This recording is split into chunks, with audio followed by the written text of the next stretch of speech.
The lack of intimacy in many marriages are the reasons why there is a lot of divorce around the world. And it's no news that a lot of people marry because of several reasons. A lot of people get into this commitment, this covenant that was created by God or is created by God, for ulterior motives. Either to extort, either because they are tired, they're frustrated, they are looking for somebody to take them out of poverty, frustration. They are getting into it not for the purpose of companionship, and most importantly, vision and purpose. So I'm here to bring you the juice. Let's roll it. Welcome back. If you're still watching, that means you are experiencing one of the things I mentioned earlier. If you are still watching, that means you know somebody who needs help. And let me be honest with you, I am here to help you. As a marriage counselor, I have been equipped to help a lot of marriages. Sex in marriage is very vital. The moment you begin to use sex as a tool to torture your spouse, know that there is a problem with you. Whether you are in agreement with your spouse or in a quarrel with your spouse, never use sex to drag with your spouse. But before I dive into this topic, if you just hopped on this channel or on this video, please show me some love by smashing that subscribe button and turning on that notification bell. And if you have been enjoying this content, this is your second time or third time, and you have never joined the family, you have never turned on that notification bell and smashed that subscribe button, or even given any of the videos a share, please show me extra love by doing so. And for all my returning subscribers who keep watching, who keep sharing, who keep commenting, who keep encouraging me, many kisses to you. Our topic for today is a sexless marriage. What is a sexless marriage? A sexless marriage, in layman's understanding, is when a man or a woman has to force their spouse to have intimacy with them, have to burden their spouse to have intimacy with them, have to quarrel and insist, that their spouse have sex with them. It doesn't come voluntarily. It doesn't come with love. It doesn't come with a sense of purpose. It doesn't come with a sense of responsibility towards your spouse. And this is what is causing a lot of marriages to pull apart. Most times when I'm counseling a couple, I'll come to realize that the wife is complaining about this, the husband is complaining about this, but on discernment, I'll just come to realize that the problem is in the bedroom.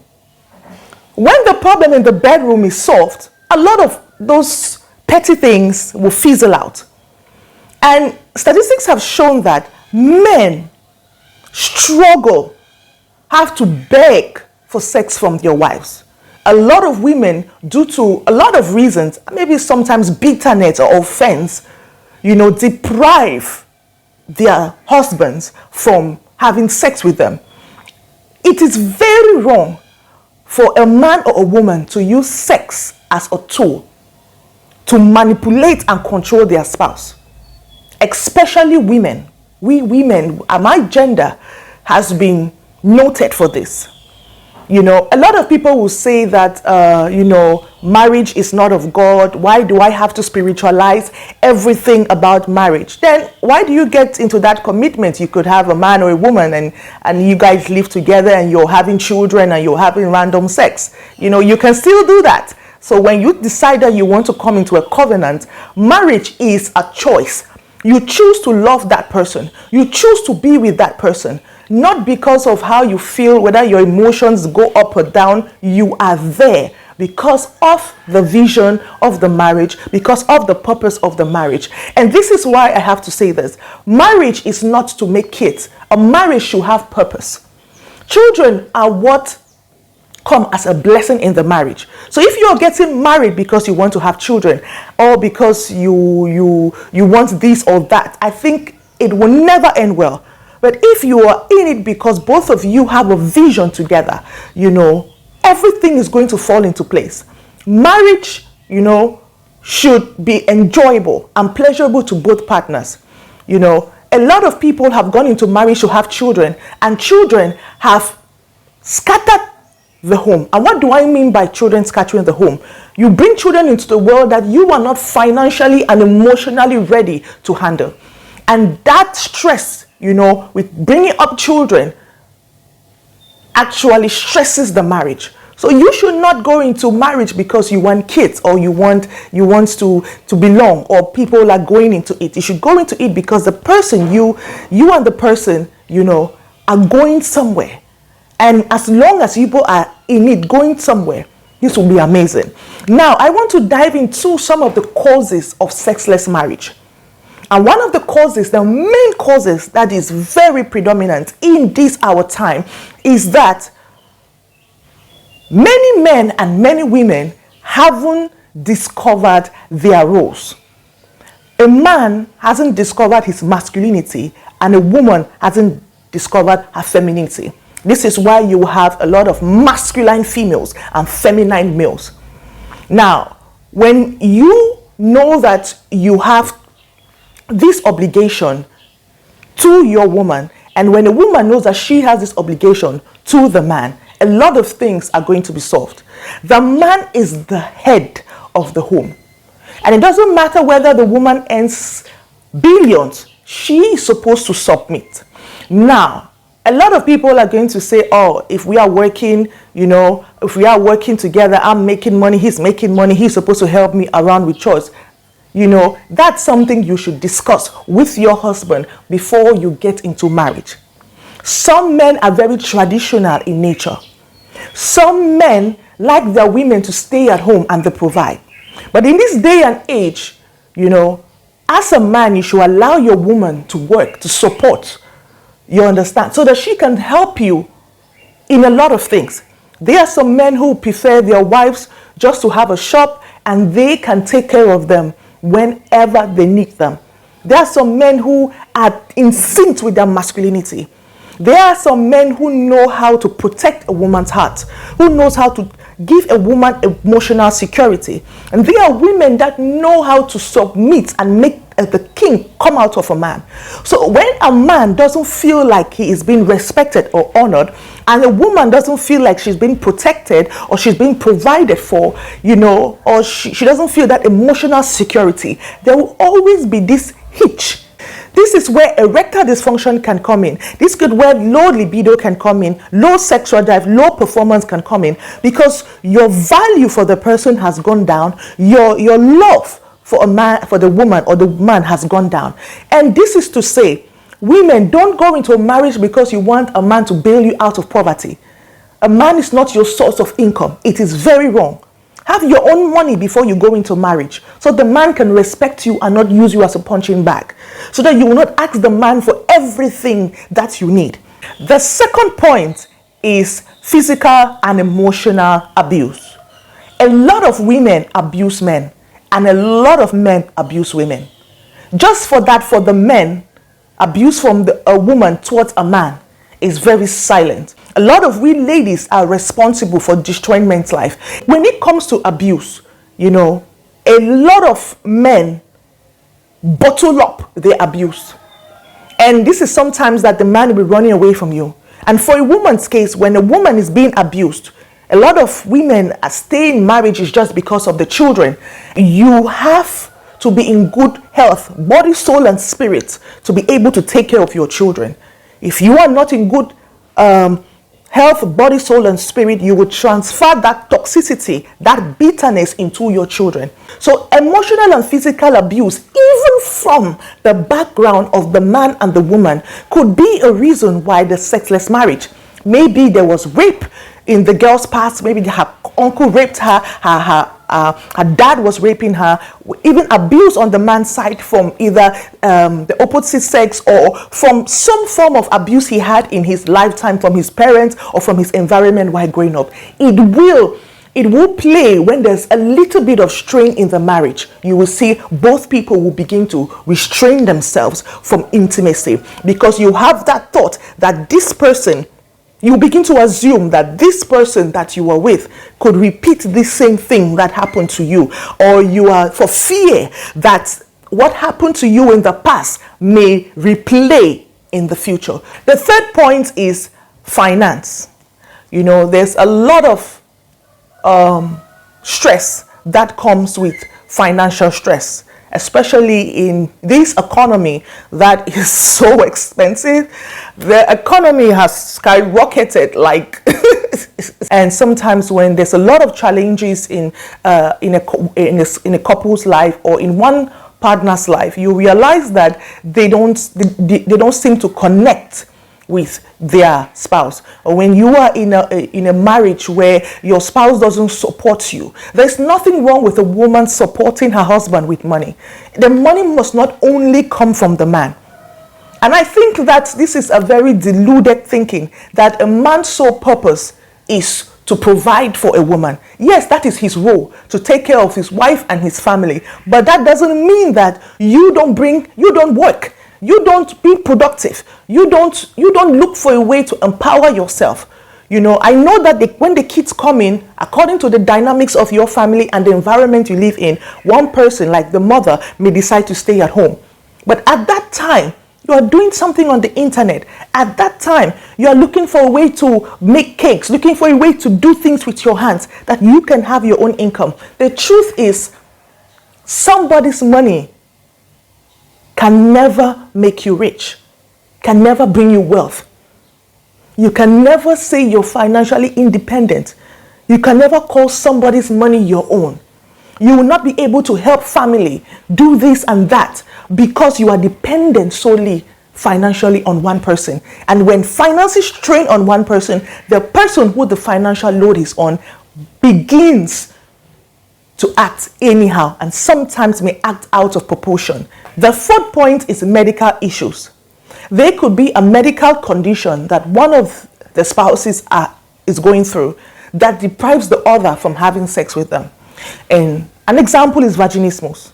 Other examples is if you have multiple sclerosis, if you have high blood pressure, if you have diabetes, a certain degree of diabetes that actually drops your libido, actually drops your sex drive. The production of your sex hormones actually drops. If you have a tumor in your pituitary, all of these things play because you don't have that affinity towards your spouse. You could have a surgery that could make it very difficult for you to be active again. You could have a traumatic event that happened to you, either raped, either a burglary that could actually traumatize you, and it could make you retrieve yourself from your spouse. Number 5 is trust issues. Now, trust issues, it's a very important thing, especially on the female side. And a woman, if she cannot trust you with her destiny, with her future, it'll be very difficult for her to submit, to the leadership of the man. And for a woman to submit and trust all that to a man, she needs to feel really secure, and the man needs to give her that assurance constantly that he is leading rightly. And that means that when the man comes up with ideas, he should also listen to the wife's suggestions. And the suggestions, most times from the woman, because she knows that her future is dependent on you and the driver, will be to drive you in a positive direction, except she's not a good woman, or except that she has ulterior motives. A woman cannot submit to a man that that doesn't show her love, that doesn't profess the love, protect her children, protect his home, an irresponsible man. And for this I have to say, although we rebuke irresponsible fathers, we also want women or mothers to reflect on their choice of men. If you choose an irresponsible man, you end up with gibberish all your life, and your children will have to live with it. When there is foundational issues, when either a partner lied about something at the foundation, at the beginning of that relationship, and it's being exposed in marriage, especially things that was supposed to be voiced out, like hiding children, hiding finances, hiding that you were married before, hiding that you went to jail, hiding that you were this. These are information that your partner is supposed to know. Hiding that you were raped, hiding that there's some things that your partner needs to know. And that when they get into marriage and they realize that you hid these things from them, there's already a problem with the foundation. Or when you repeatedly lie to your partner, it's very difficult for that bond. And this would lead us to the next point: when you expose your partner's weaknesses. The next point is mismatch libido. Now, you can have a woman that has a higher sex drive than the man.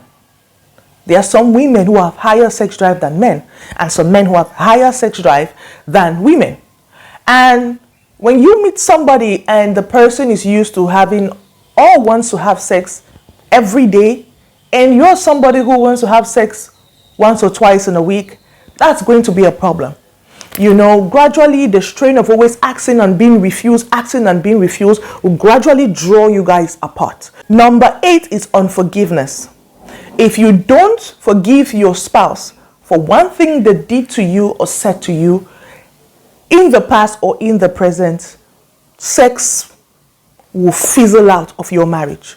Unforgiveness, pain of the past, bitterness, malice in marriage is one of the things that can scatter the sex life of a couple. I'm saying this because we females, our gender, we are notorious for piling up the mistakes of our spouse. And we also have petty males who would not let go of their wife's error.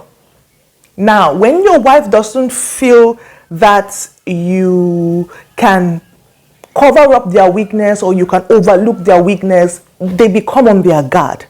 And this could cause them even not to have orgasms while they are intimate with you. This may cause them to be stiff in bed, especially for females. This may cause a man to have premature ejaculation and a lot more. Number 9 is social media distractions. If your spouse is always on social media instead of spending time with you, if your spouse is spending time looking at videos, looking at other people on social media while you guys are in bed, while you guys are in the living room or in the salon, and you guys cannot even have a conversation. While you are in bed, before you go to bed, instead of praying together, instead of talking together, cuddling together, you are on your phones, checking Instagram and Facebook, checking this and latest news and all that. This pulls the marriage apart, and sexless marriage begins. Another of those distractions is distraction from others. If you spend more time with others than your spouse, there's going to be a problem. Number 10, body image. If your spouse has a low self-esteem, has this body shaming, words and images in her head or in his head, it's going to be very difficult for them to open up their bodies to you. If, especially maybe the woman's breast sag, the men's testis sag, maybe the man is shy that his penis size is not what you would expect. Maybe the man has put on weight, the woman has put on weight. This also could be causing a sexless marriage. Lack of communication, that's point number 11. Lack of communication is very common when you don't communicate with your spouse. And one of the reasons why communication isn't fluent or isn't regular between spouses is because, one partner is very aggressive, one partner is very arrogant, one partner is proud, one partner is not sensitive. Like, you don't even know when to bring up a topic because the partner will just shut you up. That means you have been shut up several times, that you bottle up your grievances or your complaints or things you want to change, and you can't bring them up, that you just get used to it. Many people have gotten used to the non-communication, that they have gotten used to their partner not being available or not being sensitive to their needs, that they just shut down. And when you shut down from your spouse, it plays out in bed. You sleep on the bed and everybody faces their own direction, or you sleep in separate beds but you're under one roof. Just because of children, you stay under one roof. Just because of title, just because of position in the society, you stay under one roof. Number 12 is toxic marriage. If your marriage is toxic, if your partner is toxic, if the man is a beast, if the woman is a beast, if the man beats the woman, with his words, with his fist, with physical objects, if the woman beats the man, threatens the man, destroys everything out of narcissistic behaviors, if a woman is so jealous that he destroys everything, she destroys everything in the man's life, if the man is so jealous that she deprives the man from having any friend that is of the opposite sex, there is a problem. When you control your spouse's accounts, they cannot go here, they cannot go here, they can't visit this, they can't talk to this on their phone, you monitor them. Those behaviors play off in the bedroom. When you're living in constant fear of your spouse, of the unknown, you don't know what may happen, and you can't speak out. Toxic love. That is, the passion is demonic. It plays out in the bedroom. When you have a spouse, male or female, that is not accountable to anyone or to anything that they do whatever they want. When you are not accountable to your spouse doesn't know what you do, you don't know what your spouse does, that plays out in the bedroom. Number 13, the presence of demons, of evil spirits. Now, spiritual husbands and spiritual wives are real. And it's even biblical. It's in the Bible. If you need scriptures, I can drop them down for you. It's not a made-up, issue or dream or something. This is real. And a lot of men and women who are married to spirit husbands or spirit wives. And they have children with them in the spirit realm. And this is what is going to cause you to always have pain on your genitals when you're penetrating your spouse or when you're intimate with your spouse. This is what is going to cause you to always be angry with your spouse, beat your spouse. This is what is going to cause a man or a woman not to support their family, not to take care of their children, because that spiritual spouse is keeping them so busy. You find out that you alienate yourself. You find out that you're always bitter when it comes to your spouse. You don't want to meet your spouse. You find out that getting pregnant for your physical spouse is a problem.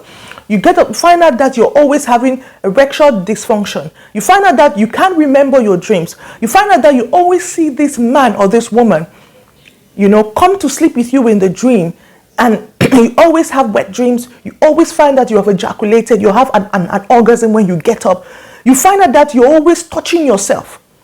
You're always touching yourself. Being alone, you're comfortable masturbating, watching pornography, and your spouse is laying by you. This is real, guys. This is real. It plays a role of you keeping away from your spouse. When you see snakes in your dream, when you see somebody with an image of your spouse coming to sleep with you in your dreams, that is not your spouse. When you find out that your finances are going down, when you find out that people are rejecting you, people cannot help you, though you need help. These are the things that happen to the victims of those who have spiritual husbands and spiritual wives. Please take this seriously, because this is a topic that many people don't talk about. They could talk about all the medical reasons, all the psychological reasons, but they don't handle the spiritual reasons. They are a tripartite being. We have a physical, a spiritual, and a soul part of us. The 14th point is hormonal imbalance. Or when your spouse is taking family planning. I put this all together. Hormonal imbalance is not a joke. Trust me, whether it's on the male side or on the female side, men too experience hormonal imbalance. It's not a joke, guys. If you find out that your spouse is having hormonal imbalance, one part of their hormones is so high, after you've been to the hospital, they are always tired when they want to come to you. And most times this hormonal imbalance is caused by evil spirits. And also, this will lead me to the last point, is negative thoughts. If you're always having negative thoughts in your head about the opposite sex, about your husband, about your wife, you will never be able to have good sex, a healthy sex life. If you're always thinking men are this, men are that, women are this, women are that, you're thinking negative of your spouse, you're expecting her to do this evil thing, you're expecting him to do this evil thing, it's going to play out in the bedroom.